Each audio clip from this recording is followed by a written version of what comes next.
So, Kazuya wasn't able to join us after all. I don't believe for a second that he's afraid. Huh?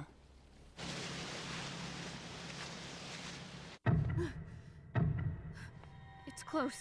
That same dark, awful feeling.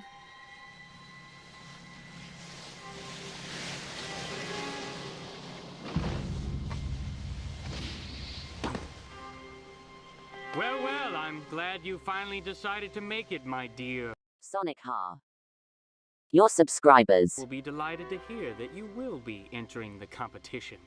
Shit. Looks like it's time for a new video.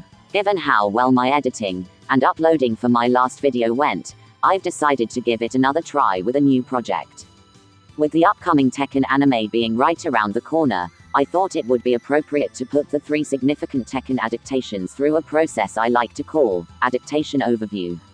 Just to be clear, I'm not going to be equating each film's accuracy to the source material with their quality as films in their own right, nor am I going to simply play a game of spot the difference when it comes to these movies and the games they're based off of.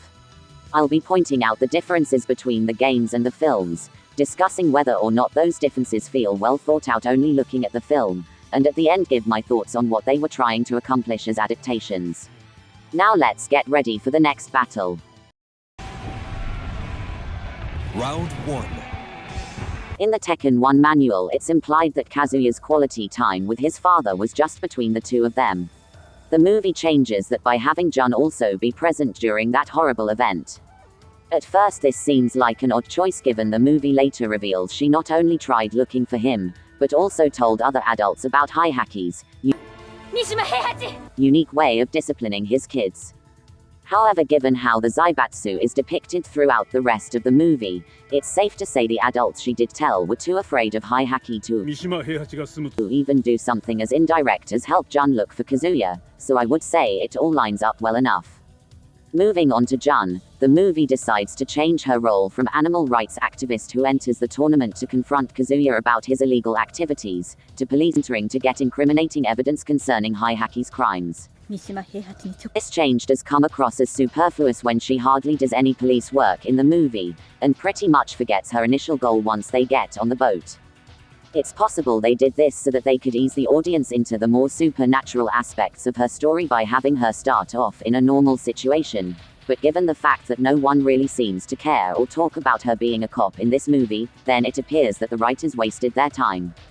They could have spent the opening scene establishing more about Jun's personality, and making us understand her mindset beyond Snow White, but martial artist.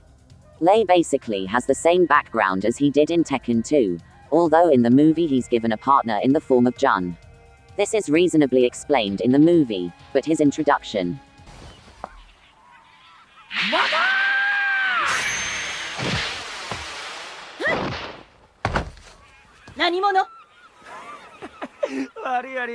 Has not hitting the bitch been working? I mean, scientifically speaking, has not hitting the bitch achieved the desired results? No.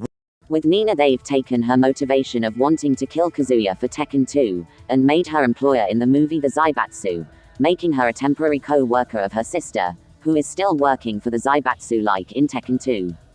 Only under different management than Tekken 2, with presumably different benefits. This isn't too much of an issue in the movie, save for either making Nina look like an amateur by not making sure no other assassin was on this assignment. Lee looked like a master manipulator by tricking both sisters into working for him, or shows off Anna's skills of misdirection and anonymity by having her keep her current involvement with the Zaibatsu away from her sister's watchful eye. Lee is interesting in as far as them keeping the adopted son angle and the title of silver-haired demon, but not referencing them in relation to each other. So it's not exactly clear why this Heihachi adopted him given what we learn about Heihachi later. For Heihachi, he were given a clear motivation for why he threw his son off a cliff, which tracks with most of his decisions in this movie, and for Michelle the movie establishes both of her parents were indirectly killed by the Zaibatsu, as opposed to just her father being killed by Heihachi's men. Which makes sense within the movie. Jack is pretty much his T2 self, but more altruistic. Again, a storyline the movie justifies, albeit with dubious logic. Round 2. Not much was known about Devil during the first few Tekken games, outside of it being a form Kazuya was capable of utilizing for more power while also corrupting his morality. The movie making it so that it was a literal deal isn't really too much of a deviation, or too confusing outside of it being only 2 examples of the supernatural in this movie. The issue comes in the form of Jun, who as the previous section hinted at, is now a childhood friend of Kazuya, and whose investment in helping comes from both guilt/a longing to bring emotional peace to her old friend. There are 2 problems with that. By trying to stick to the timeline of events in the game, the movie has Jun and Kazuya only know each other briefly as kids, which in turn paints Jun as someone who's motivated less out of just basic concern for a person's soul, or even a proper understanding of who Kazuya is and knowing that he's not acting like himself, and more out of a desire to see Kazuya resemble his former childhood personality. I mean, is this what he really wants? I don't care what he wants! It's what I want! I want my friend back!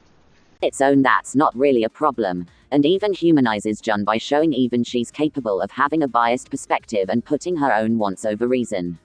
The issue is that she's not criticized for her actions from that angle, instead being questioned about why she would go this far for Kazuya, rather than, I don't need saving! I'm not some sad little girl who's waiting to be rescued.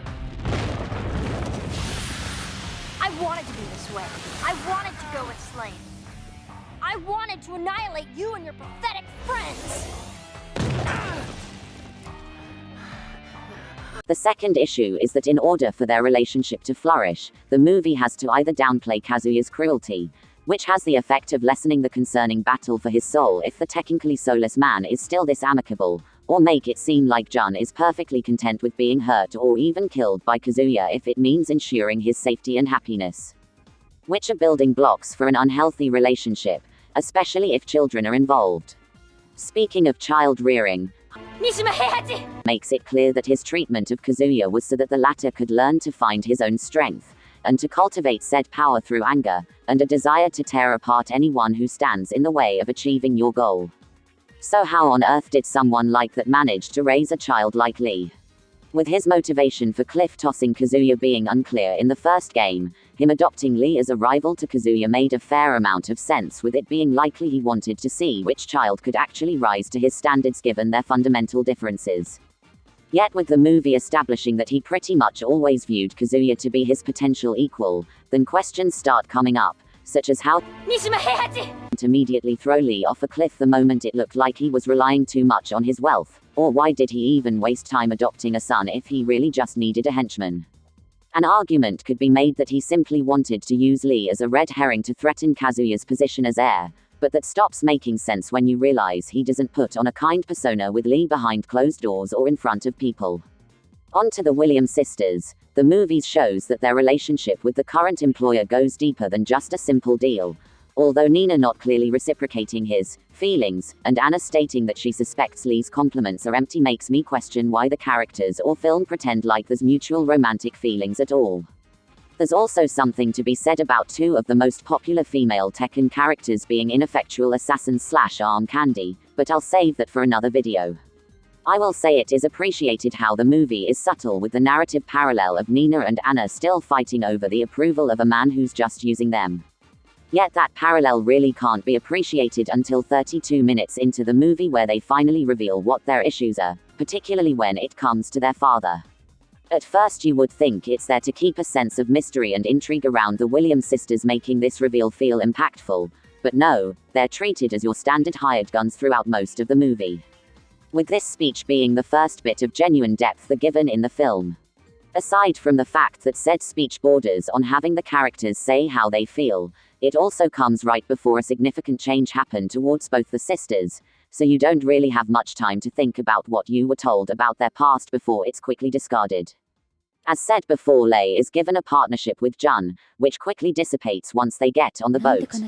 It could have added some depth to their characters if they started out getting along and only clashed when it came to their view on how Kazuya should be dealt with.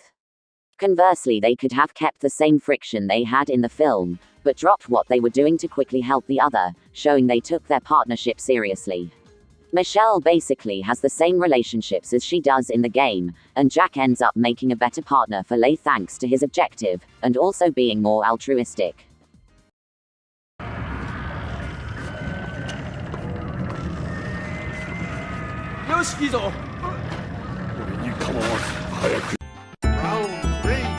Usually Tekken has a variety of locations across the world that the characters go to, but given the amount of time and resources at the film's disposal, that was always going to be an unlikely maintained element. As an alternative, the movie uses a remote island owned by the Zaibatsu to host all of the tournament fights. This is actually a clever substitute since it still provides a variety of different locations, especially when you take into consideration the potential arenas at the compound on the island.